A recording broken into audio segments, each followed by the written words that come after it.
Hey guys, I thought I'd do a quick tank update slash mini tour since I never really went over my setup. Um, no special filters going on my phone here, and the tank doesn't look the greatest, so take it for what it is. Um, Even though I'd spent all that time trying to pre-season or cook my sand and rocks and all that, I still somehow ended up with what I believe is dinos.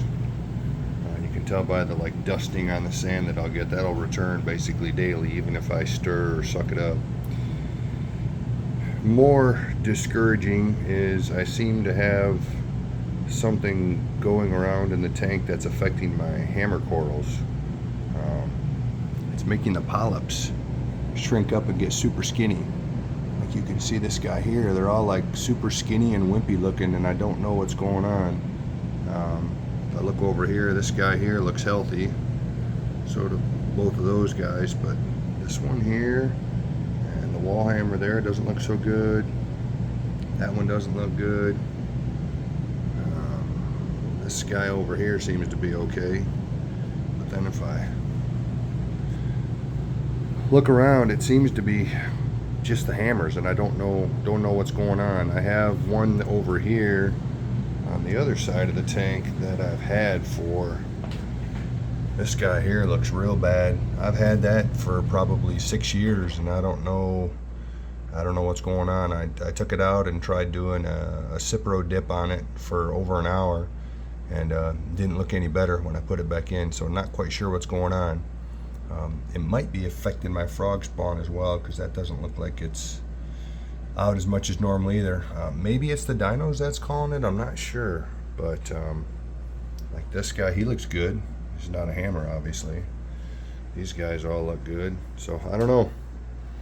Trials and tribulations of starting the tank into a bigger one, even though I was using all my stuff from the old tank. On another note, I've got my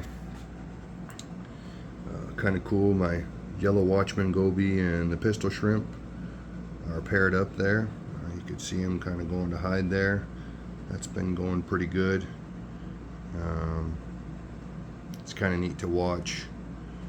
He just kind of watches out the hole of the cave there all the time, and the pistol shrimp just seems to be constantly moving stuff around.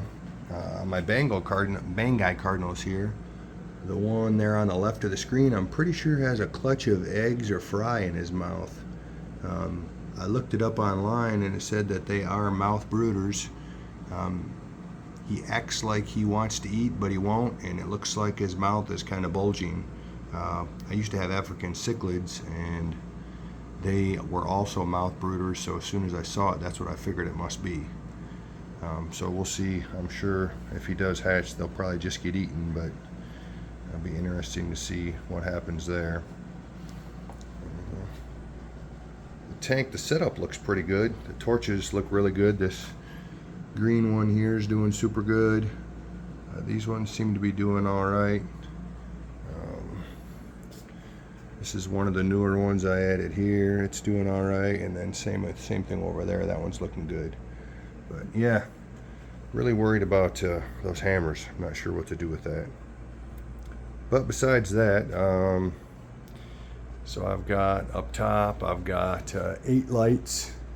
There's 6 blues and 2 pros. I 3D printed these custom mounts to hold 2 lights on just a single RMS rail.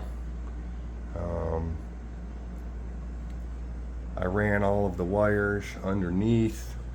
I 3D printed some special clips to hold on to the wires. I put a lot of attention into the wire management to try to make everything look super clean. Here in my sump, it's a fairly basic setup. I've got the 7-inch filter roller set up there, first line, and then it goes over to my Refugium, which I trimmed recently. I've got 2 of the Toonsy Refugium lights in there. That's what those are on whenever the main lights are off.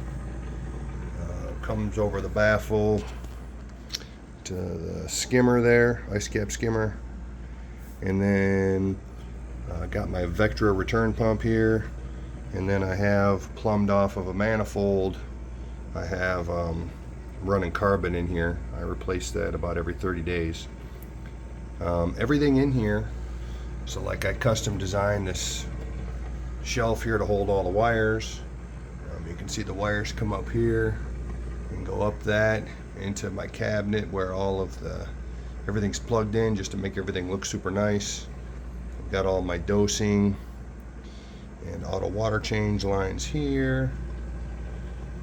And then like I 3D printed a custom mount there for that's for my ATO.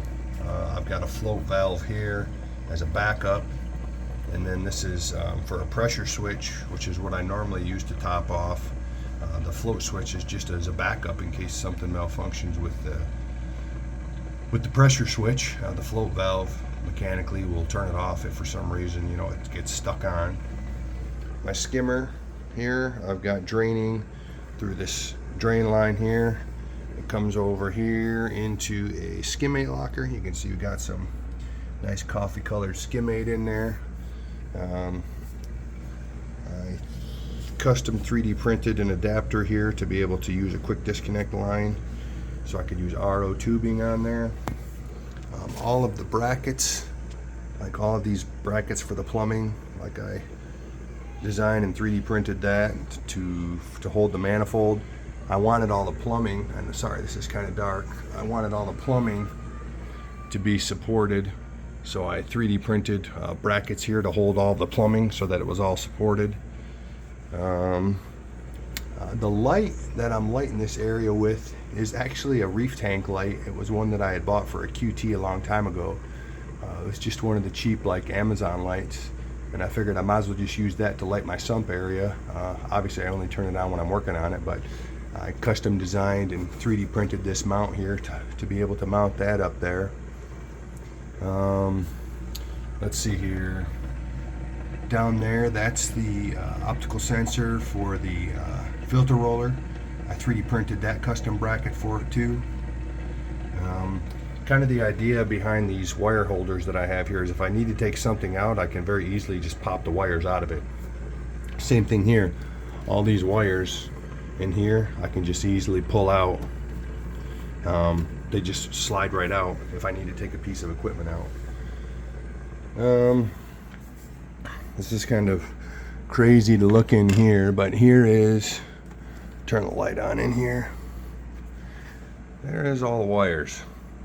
And let me tell you, it looks like a mess in there, but there is actually some method to how that's all in there. I can actually reach in there and unplug and pull out anything I need to. I wanted all the excess wire to be hidden somewhere, but all of my power strips, pressure switches, power bricks, everything is all mounted in here.